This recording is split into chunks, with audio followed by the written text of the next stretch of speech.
pone, en esta parte se llena, esta válvula se abre para el llenado de los garrafones.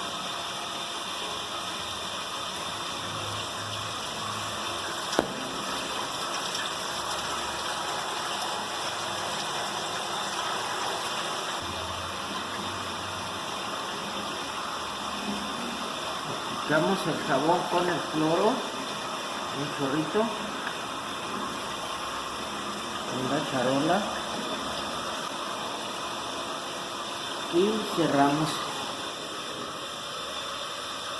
la administración del agua.